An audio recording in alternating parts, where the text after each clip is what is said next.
Well, good morning, everyone, and welcome to another episode of the Duck Chronicles here at 9 Mile Farm in, well, Nowhere, Texas. We actually live in Nowhere, Texas. Sometimes they say it's Azle, sometimes they say it's Fort Worth, sometimes they say it's Lake Worth. But the truth is, we're nowhere. We're not a town. We're not a city. We are out in the county, as they say around here. We have a Fort Worth address, but we are certainly not in the city of Fort Worth, and therefore we do not pay taxes to the city of Fort Worth. And nobody from the city of Fort Worth or any other city's code department ever bothers us. And I just thought I would lead off with that, because if you want to do the types of things that I do, it's not that you can't do them otherwise, but it sure makes it easier when you don't have to ask anybody's permission to do stuff, and no one from the Department of Making You Sad ever shows up. All right, so what are we going to talk about today? Bunch of different stuff on this episode of Duck Chronicles. Wanted to lead off with, well, number one, how's that for a tea mug right there? That's our 9 Mile Farm logo. Had some 9 Mile Farm tea on it. But what I want to show you, this is not tea, but you can make a kind of tea out of it. It looks pretty tore up, doesn't it? That is comfrey, and I'm sure that my friends will enjoy eating it.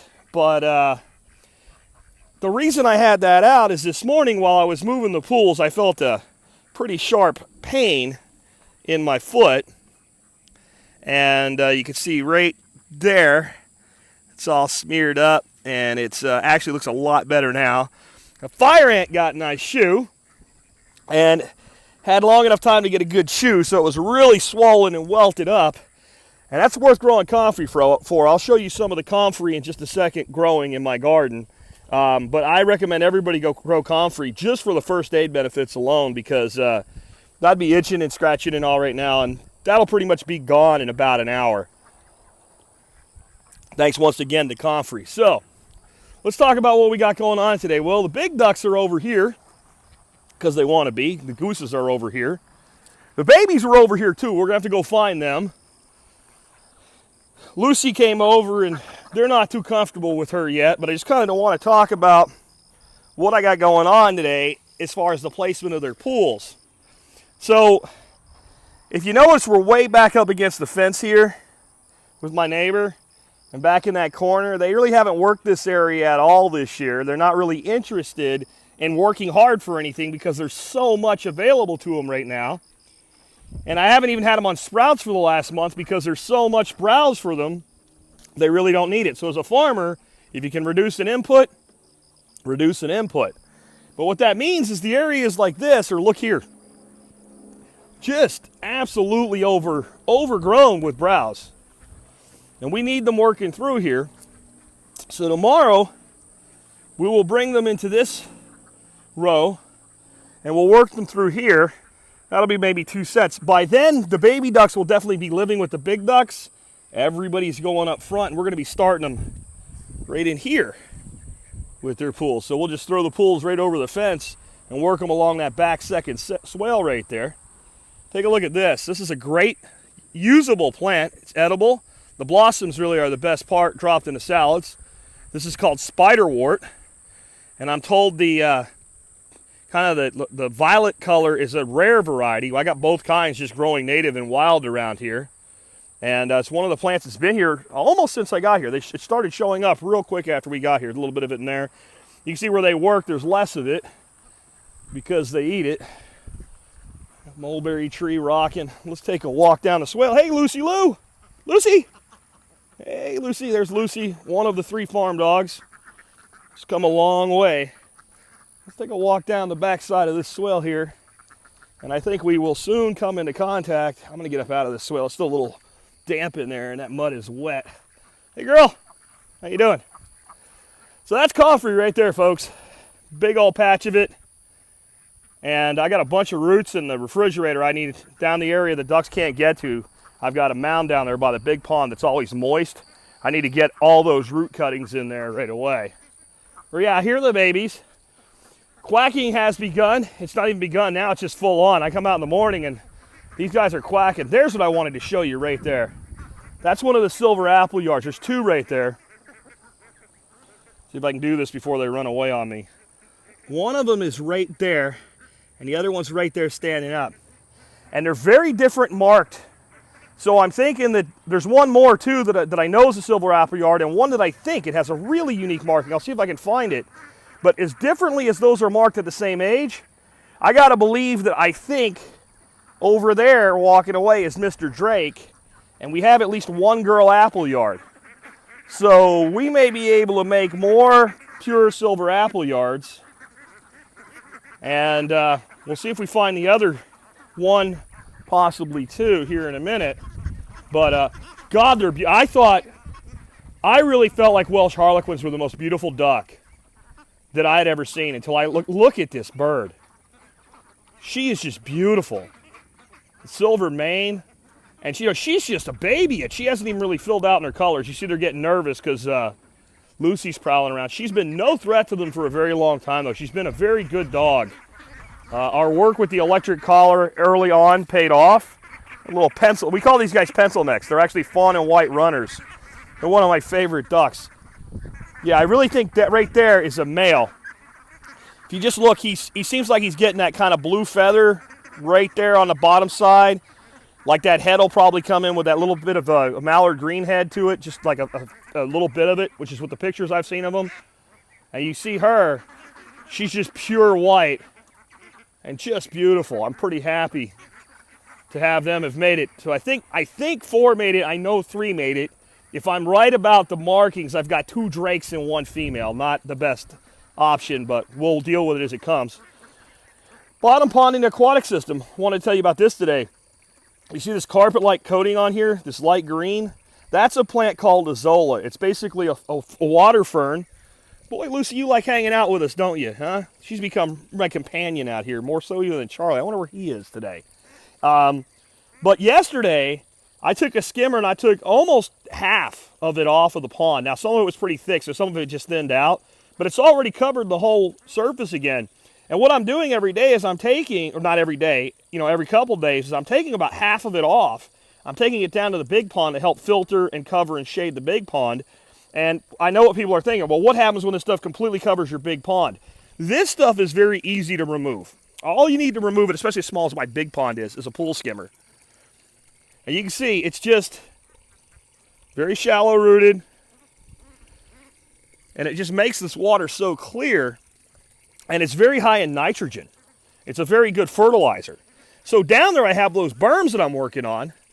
So I'm hoping that by June, that pond constantly, like twice a week, needs to be skimmed off to expose about 50% of its area, just like this, but in a larger scale. And I'll be down there with a wheelbarrow, and I'll be loading this stuff into my berms, starting at the bottom berm, working up of that west pasture, every day, or every other day, or every 3 days, or whatever it takes, through the summer to build up the fertility, and just basically one of the greatest composts you could ever make natural. And the good thing is, unlike the duckweed, it doesn't seem like my koi and my goldfish are eating it. So it's able to stay there and not be eaten down. If we come up here, this actually had a lot more duckweed on it when it started out, and it seems to have reached a point of stasis with the fish. I don't know if you can see any of them down there or not right now, but like it's just staying like this. I know they're eating it because I'm watching them eat it, but it seems to be reproducing. This stuff will double its size every day under ideal conditions. I'm going to tell you, I think I'm getting it a double like every 48 to 72 hours, and that's just enough to keep up with the fish in there that are eating it. So it's kind of where we're at today. Hanging out with the kids. And it's really a big plan for us to get these kiddos in bed with the adults soon. You might think that's a difficult thing. It is, the first time only. Once we get them to bed one time, just one night, where they go into the main holding area, we remove their portable infrastructure so it's not there for them anymore. They spend a night there, they eat there, they feel safe there, they bond with the flock. The next day they go straight in. And right now they're very well trained. At night when I come out and tell them to go to bed, they go there. So all we're going to do is just change the location that bed means. One more thing I wanted to show you today, and you may have to, hey Charlie, people said you wanted more Charlie. Let's check this out. Hey Charlie, where are the fish? Where do the fish go? Where do they go, buddy? Where's the fish? Let's go get the fish. Let's get the fish. Where's the fish? Where's the fish? This is mean to do to him. Let's go get the fish. Where's the fish? You want to go see the fish? You like the fish, don't you, buddy? Yeah. He knows they're down there in the pond. You want the fish? But we're not going to do that today, are we, buddy? It's like, that's not fair, man. So, this was going to be an apple orchard. It may still be an apple orchard someday. We put all this irrigation in, and the birds aren't working it. I really want to figure out how to get fencing, not the way it was because I didn't like it, but somehow to keep them out of the pond and let them have as much of this as possible. But for now, I'm not doing anything with it. I'm just not doing anything with it at all. I've got other things I'm working on. I've learned to prioritize.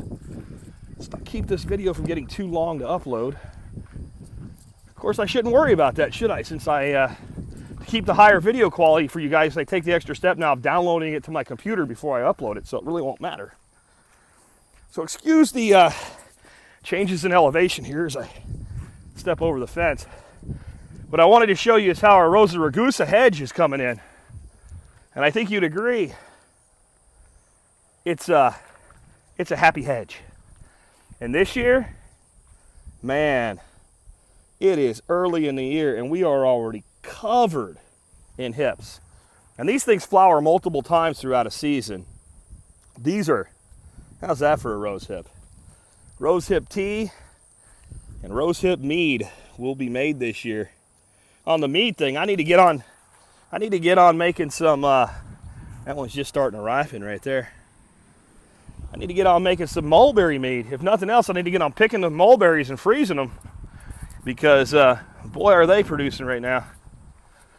But, you know, this was just a little scrubby spot.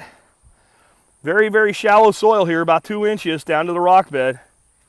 And we put this little berm in. We put some irrigation in. This irrigation hasn't been on since like August last year. So, you know, we use this in the summer when we have to. If everything looks happy, we leave it be. Let it adapt. These things are pretty daggone hardy. There's just one flower on right now.